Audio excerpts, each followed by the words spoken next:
Yan, magandang gabi po sa bawat isa. Nais ko pong samantalahin ang pagkakataong ito na kayo po ay batiin ng isang maligayang Pasko at manigong bagong taon po sa bawat isa.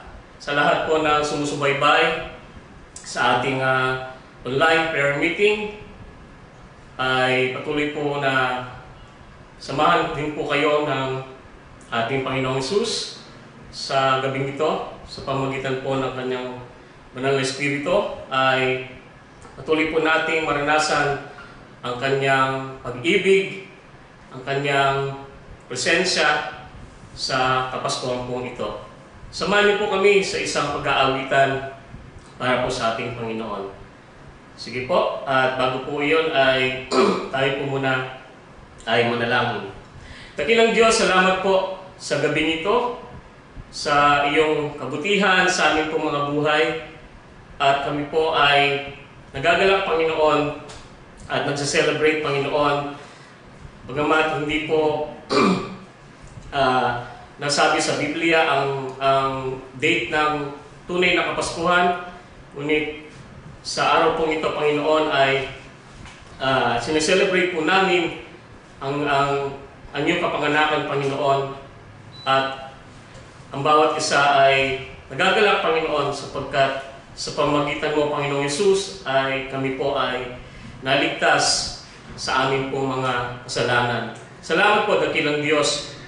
Muli ka namin mapapurihan at mapasalamatan, masamba, Panginoon, sa gabing ito. Sa pangalan ni Hesus, Amen.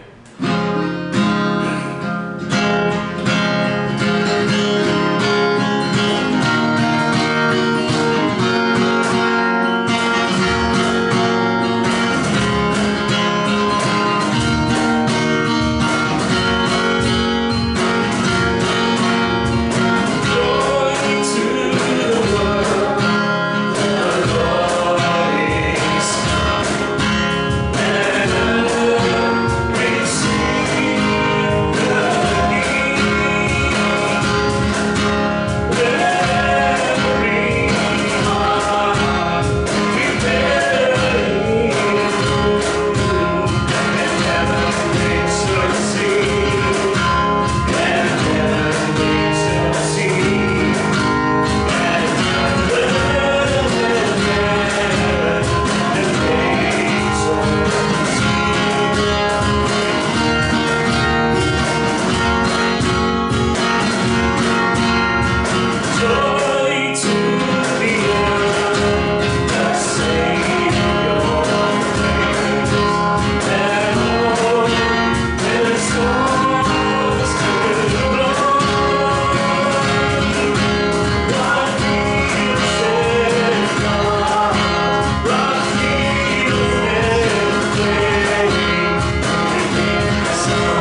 Continue to worship you, Father God.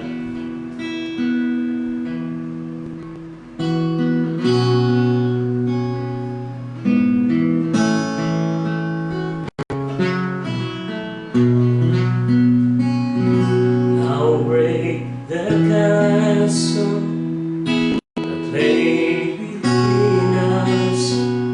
How high the mountain I could not climb. In this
na siya pong naging katuparan, Panginoon, upang aming mga kasalanan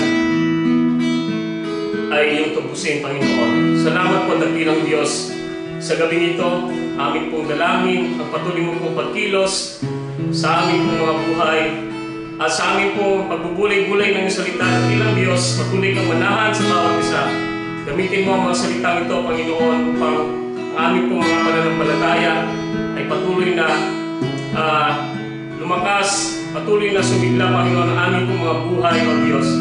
Maging aming pong pastor, gamitin mo sa gabi nito, Panginoon. Itago mo po sa iyong presensya ang lahat ang umutang sa kanyang bibigay, magiging pagpapala, kalakasan ng aming pong mga espiritual na pamumuhay. Ito po ang aming panalangin na may pasasalamat sa pangalan ni Jesus. Amen.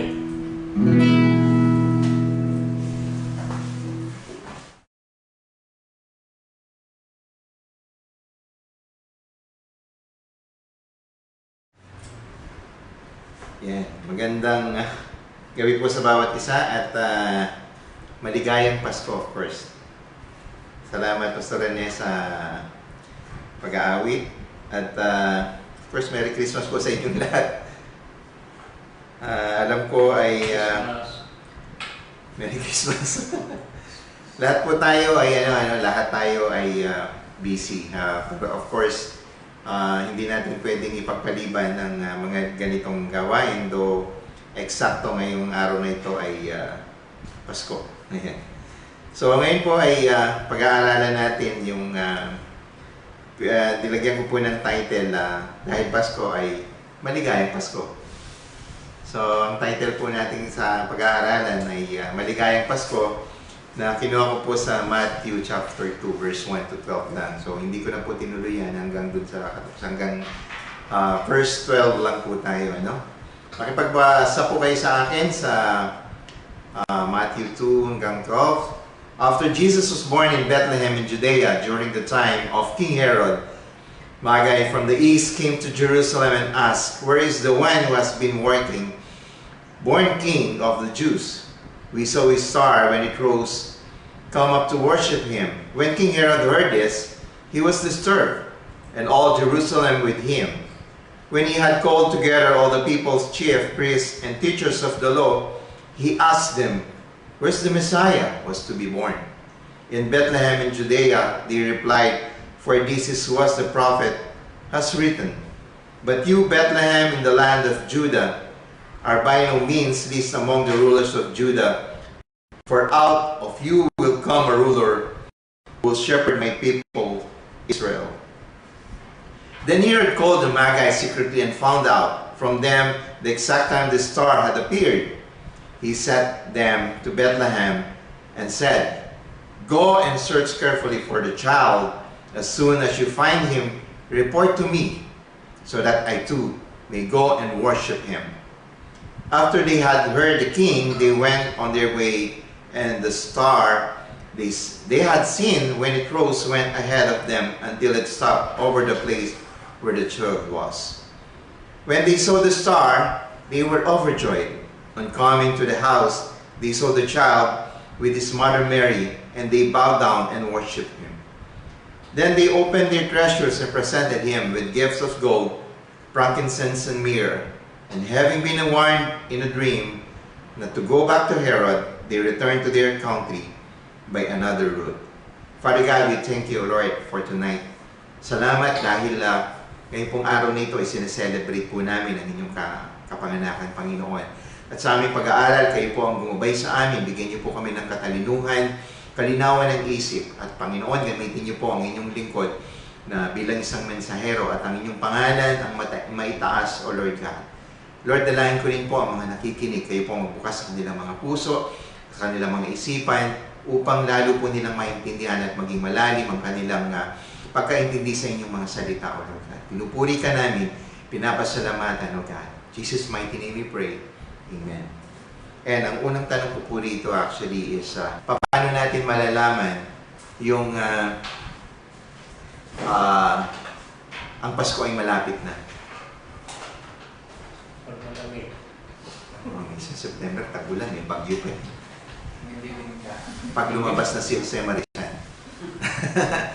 Actually, pag Pasko po, ang usually kauna-unahin natin naririnig is yung mga Christmas carols. Yan, iba-ibang Christmas carols ang naririnig natin. Dito sa Pilipinas, pag-apak pa lang ng September 1, meron ng mga Christmas carol yan.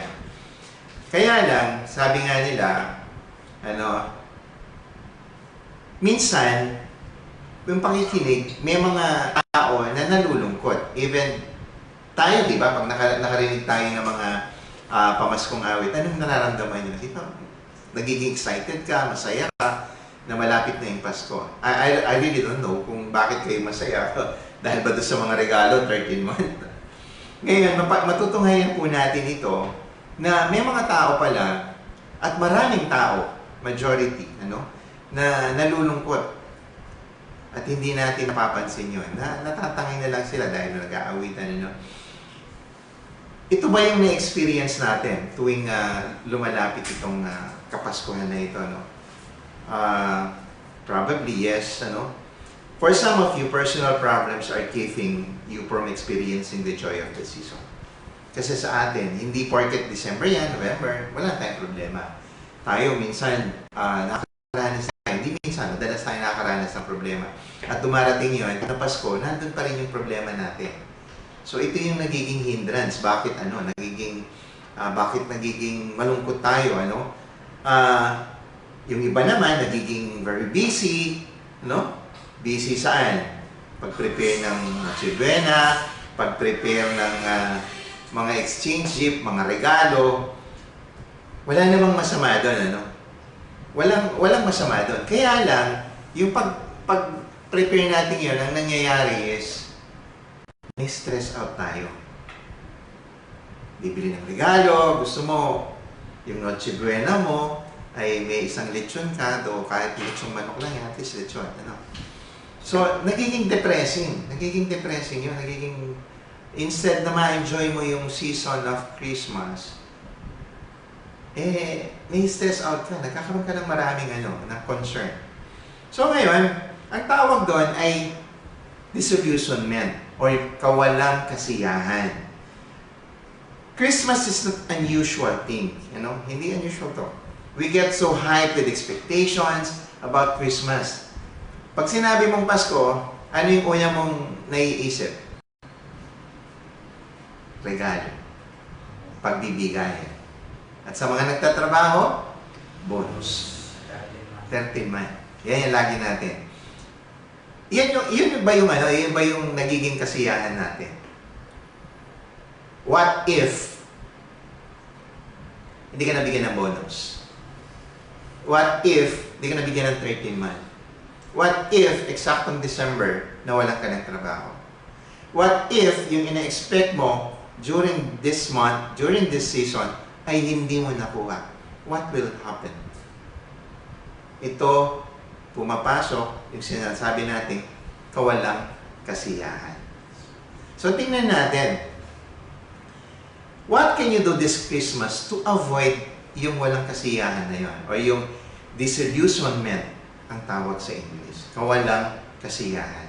Kasi kapag pag Pasko, lagi akong excited. Excited akong gumastos.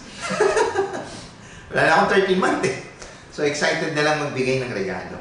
Ayan. So kailangan, ganun tayo, excited.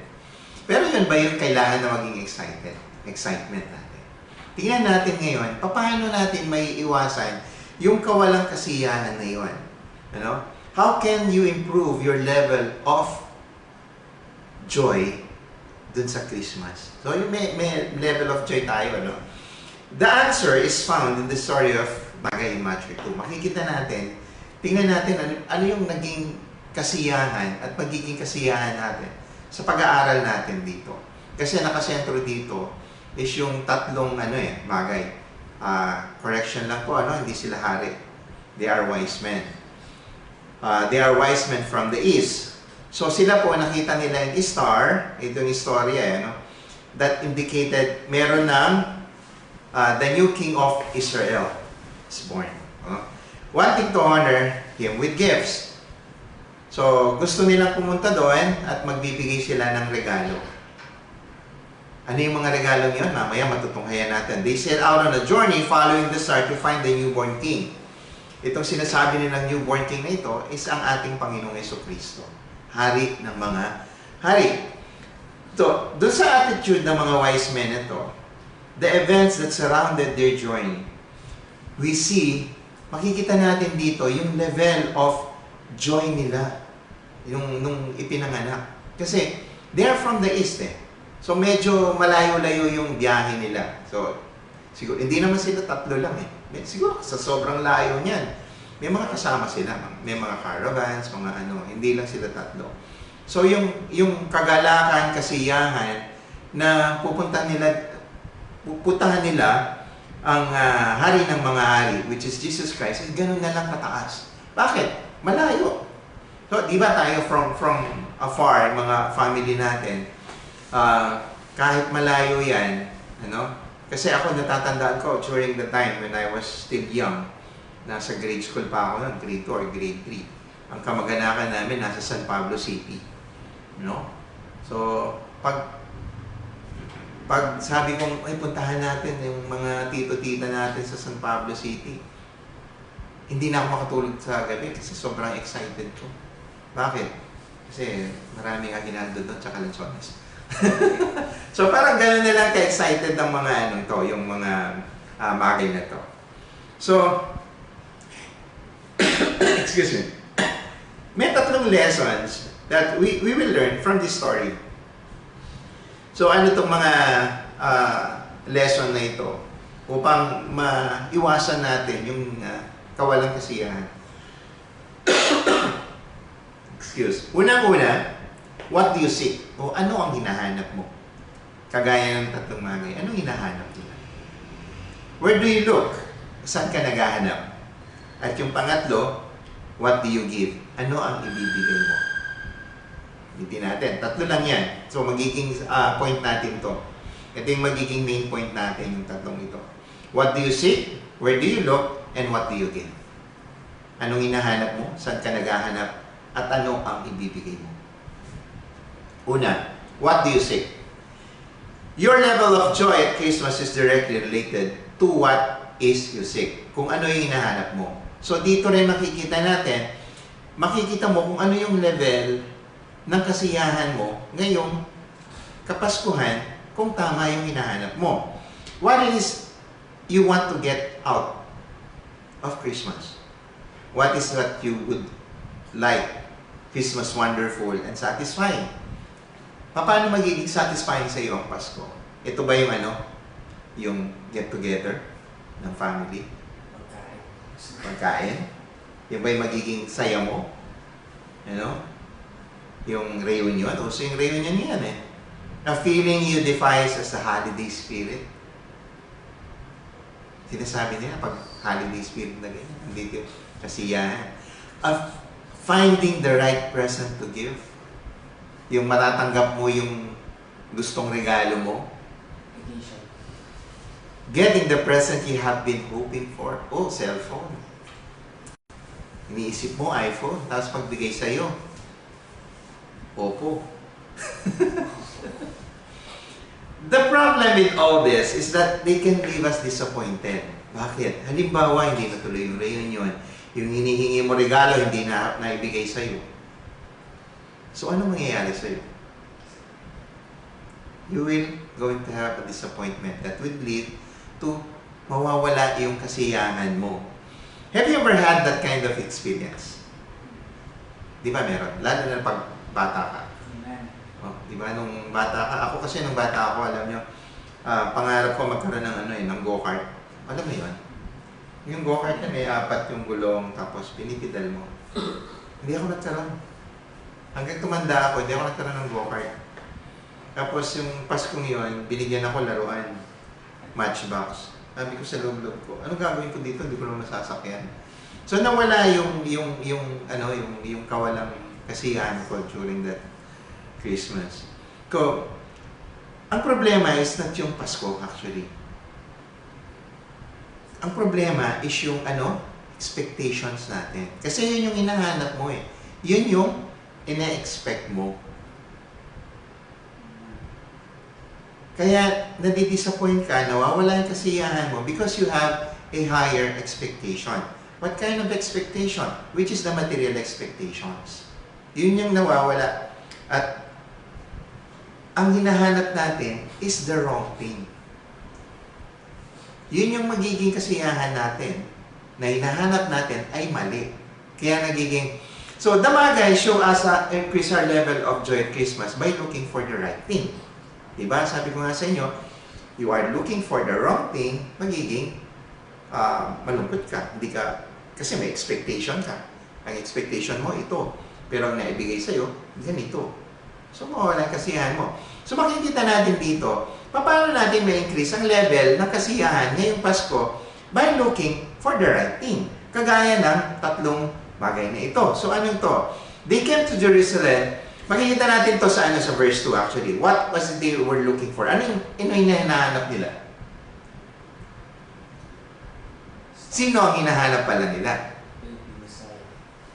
Yung hari ng mga hari. Diba? So verse 2 tells us, they came to Jerusalem and said, where is who has been born King of the Jews? For we have seen the star in the east and have come to worship Him. They were looking for who? Jesus. Ang hinahanap nila ang Panginoon Jesus. Ang kasiyahan nila ay ma-worship nila ang Panginoong Jesus. Yun ang kasiyahan nila. In spite of the long journey na kakaharapin nila, nakarating sila doon, it's because of what? They're looking for the right thing and they're bringing an expectations na alam nila na ang makikita nila ay ang hari ng mga hari. So, ganun ang excitement nila, no? That is what we need to be looking for expecting this Christmas. So, ang kailangan natin isip, it's not the material thing. Kasi ang sentro ng Pasko ay ang ating Panginoon Kristo. Kasi sa kanila, Christmas for them was an opportunity to what? To worship Jesus. So, pag nakita nila, they have that opportunity to, hindi lang nila makita, but they really want is what?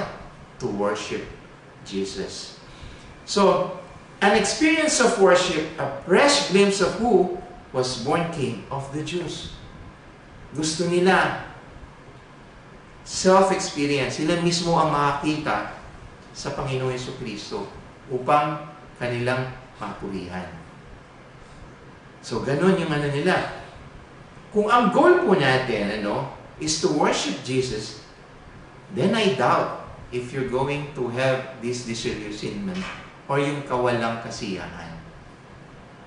Kasi alam mo na sa iyo, ang Panginoon Kristo ay sapat na sa buhay mo. And everything will follow. So, the right thing to seek is not the material thing, kundi sino ba si Jesus sa buhay natin? Kagaya ng mga gaya, they have this excitement na makita nila, the first glimpse, sino ba to na gusto nilang kapulihan? So unang-una, we really have to look for the right thing. Pangalawa, where do you look? Saan ka tumitingin? Saan ka naghahanap? Your level of joy Christmas is directly related to where you look. Kung saan ka tumitingin. Kagaya ng mga Magi. Una, naligaw sila. Saan sila napunta? Napunta sila kay King Herod sa isang palasyo. Bakit? Kasi sinabi, hari. So they were expecting, kapag hari ka, may palasyo ka. So ganun ang iniisip nila. So napadpad sila dun sa kaharian ni Herod. We learn from the Magi that there are wrong and right places to look for Christmas.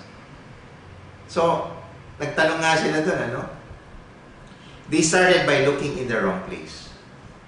So, sa una pa lang, mali na yung hinahanap nila. Yung lugar na pinaghahanapan nila. They look where their own human reason and said they should look. So, sila mismo, nag-ano sila ito yung kailangan kong hanapin. On their own knowledge lang. Pero may sign na What's the sign? The star. No? The star indicated the birth of a new king in Israel. So doon pa lang nila sinunod yung hindi sa kanila, kundi yung ginawa ng Panginoon na sign, which is the star. The Magi went there, king should be born to the palace of Herod the Great in the capital. So, unang-una, nagpunta sila dun sa palasyo. Mali ito. Hindi ito ang hinahanap natin. Pero ang nangyari dito, yung pagkakamaling yun, but what mistake, that was when Herod heard of the birth of a new king. So dito nabuhay yung jealousy ni Herod. Kasi sabi nilang tatlong Magi, hinahanap nila yung hari, king of the kings. Ano? So itong si Herod, ang nangyari, nagkaroon siya ng jealousy. Ano tong jealousy ito? Ako lang ang I'm only the great king. So, yung pagkakamaling yun, doon nabuhay yung jealousy ni Herod. We too are tempted to look for joy at Christmas in the wrong place. Saan tayo tumitingin pag Pasko? Anong hinahanap natin?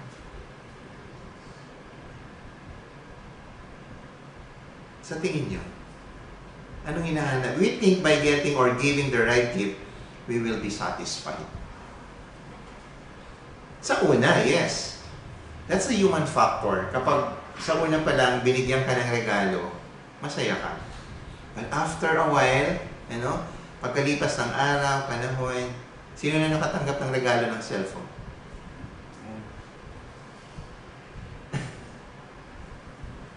Or, pag ikaw, Brother Mix, binigyan kita ng ng isang taon, masaya ka? Masaya. Sobrang saya. Tapos, Mac pa siya, di ba? Full.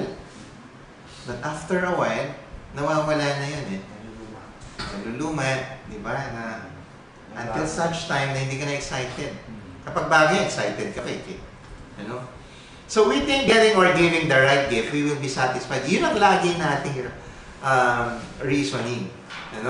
We imagine that being with family will be joyful also, and all this can be disappointing to us. Iniisip natin na, kapag nakapunta kay tito, kay tita, masaya ako. Sa reunion, masaya. Siyempre, I'm not saying na hindi masaya pumupunta pag reunion. What I'm saying is, nandun, tapos pag uwi nyo, pagod na kayo, nakalimutan mo na kung anong nangyari. Tama? You may not be able to afford the right gift for the loved one. Family members may be missing from your holiday celebration.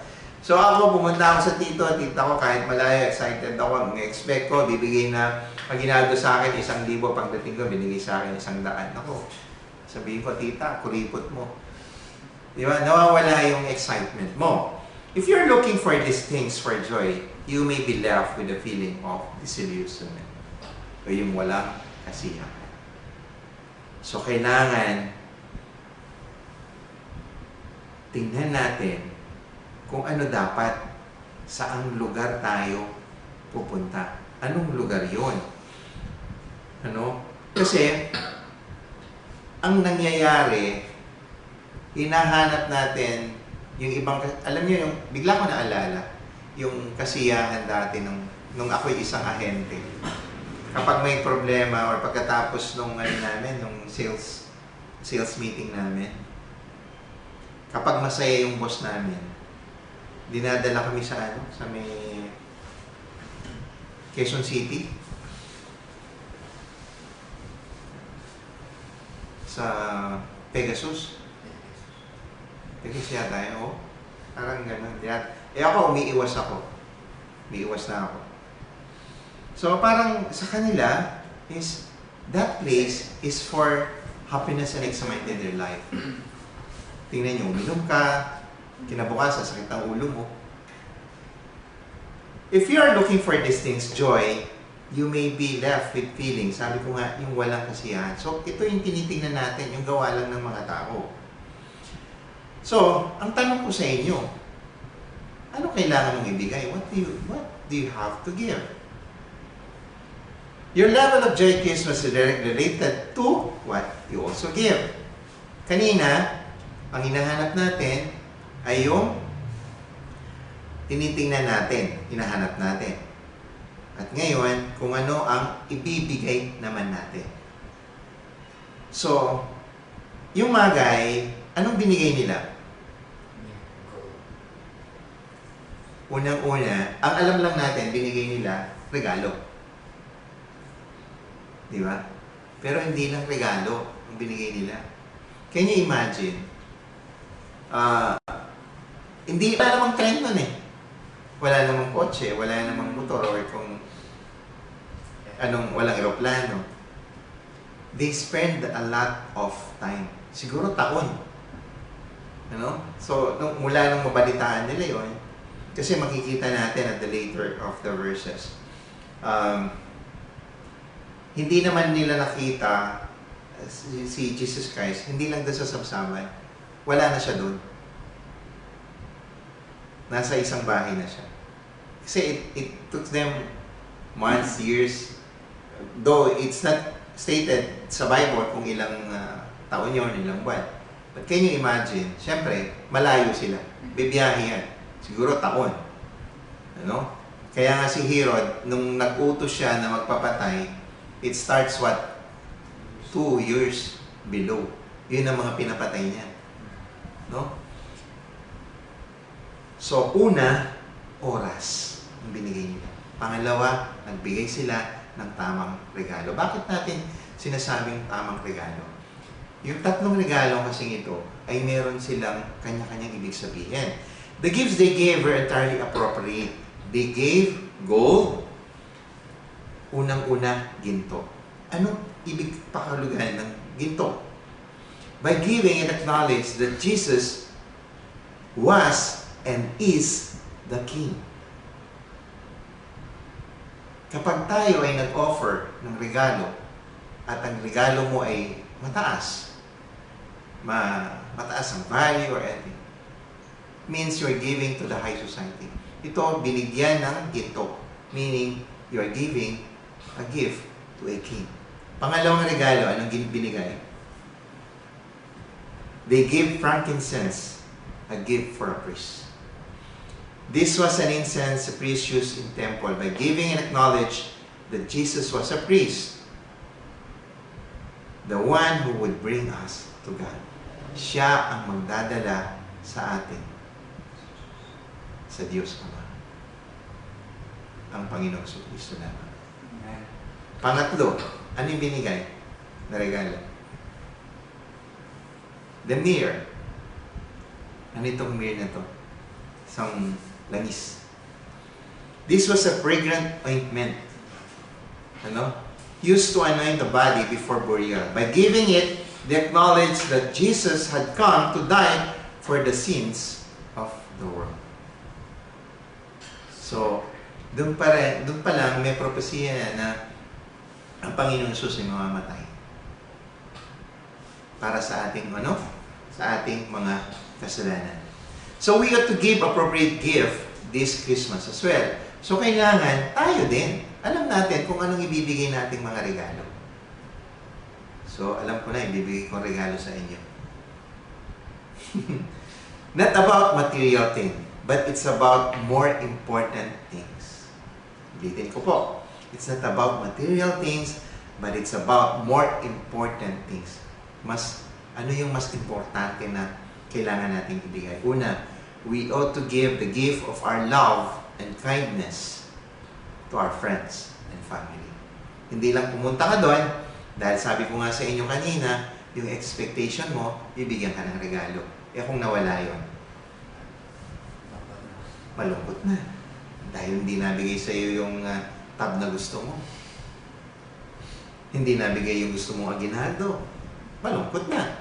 So we have to give the gift of our love and kindness. Tayo ang magbibigay. Papakita natin yung kabaitan natin, yung pagmamahal natin sa kanila. We ought to give the gift of our help to those who are hurting. Na-experience ba na merong mga tao, merong mga pamilya na kung minsan, kahit Pasko na, ay wala pa rin silang handa. May mga taong nasasaktan sila, pero hindi natin sila pinapansin. Bakit? Dahil busy tayo sa paghanda ng ating mga handa. We ought to give the gifts of forgiveness to those who have hurt us. Ngayong Kapaskuhan, hanggang ngayon ba may kaaway ka pa? O ayaw mong patawad?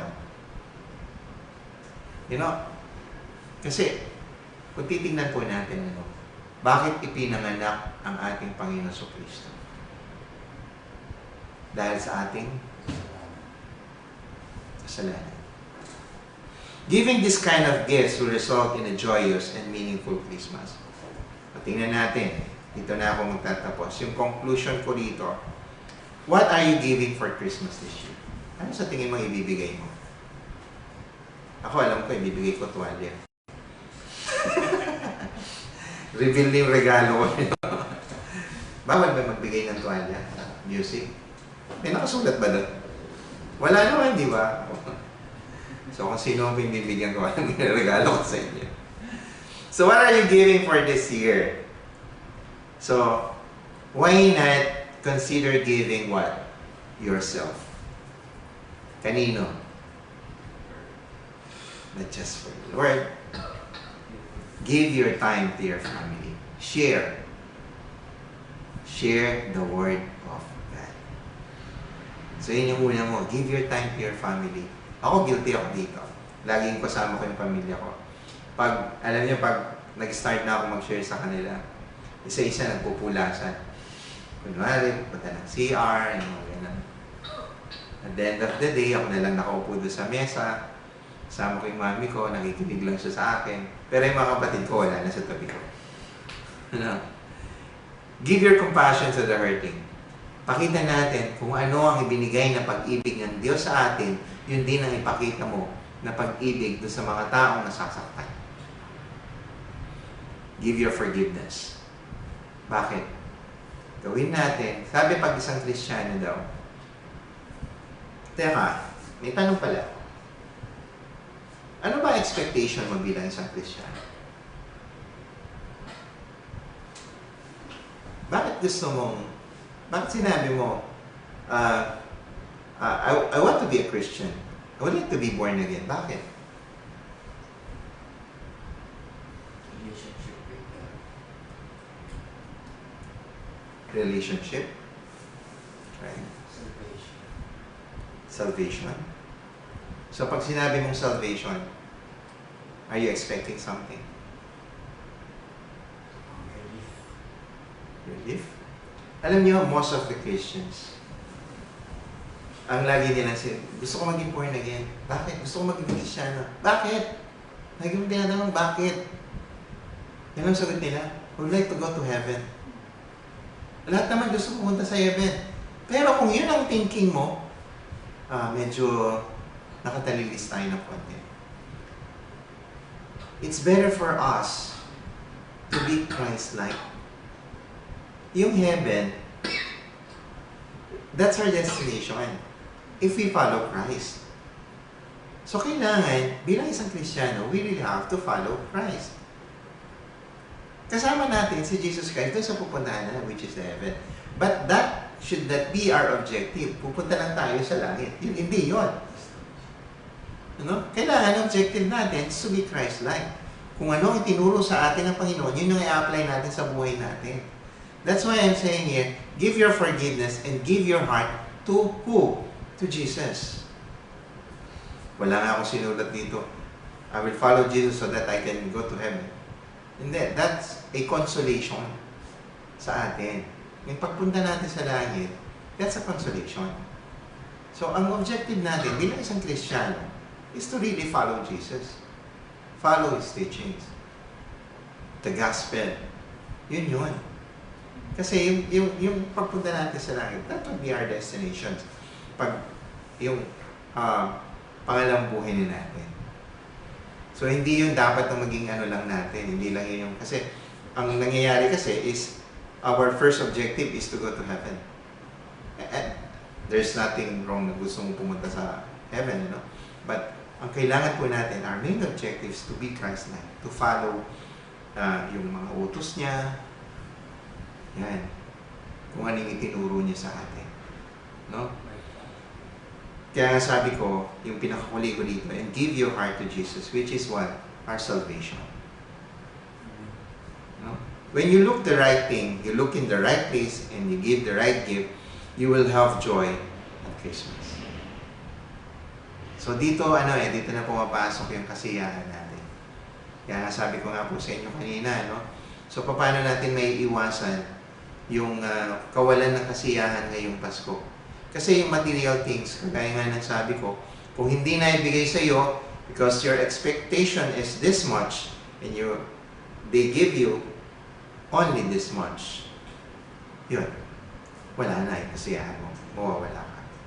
Pero, if you look for the right thing, kagaya ng mga magay, you look for the right places, and you give the right gift, just like the magay, for sure, and I am 100% and pretty sure of that, you will have the joy ngayong Pasko. So, ang ano ko nga po sa inyo is, ang challenge ko sa inyo ngayon, is tingnan lang natin, ano ba ang ibibigay mo sa pamilya mo, sa kapwa mo, at unang-una kay Kristo, kagaya ng si Mary. For me, I would like to give myself to Him, to follow Him. Amen? Sige po. Manalangin. Panginoon, maraming salamat po sa paggabay ninyo sa amin. At alam po namin, Panginoon, na maraming nagiging balakid upang kami sumaya sa araw ng Kapaskuhan, sa inyong kapanganakan na aming ginugunita, Panginoon. Dahil, Panginoon, ang aming mga expectations, O Lord God, ay mali. Expectations because of the material things that we would like to have, O Lord. Panginoon, gabayin niyo kami, bigyan niyo kami ng katalinuhan kung paano po namin ito gawin. Kung ano expectations po namin. Hayaan niyo, Panginoon, na ang buhay namin, Panginoon, ang mai-offer po namin sa inyo. At kami ay sumunod sa inyo ng walang pag-iisip ng pangalawang isip, kung hindi sa iyo lamang, Panginoon. Maraming salamat po, Panginoon, sa oras na ito na ibinigay niyo sa amin upang lalo po naming maintindihan ang the reasons why you are here, O Lord God. Bakit kayo pinanganak? Dahil sa amin.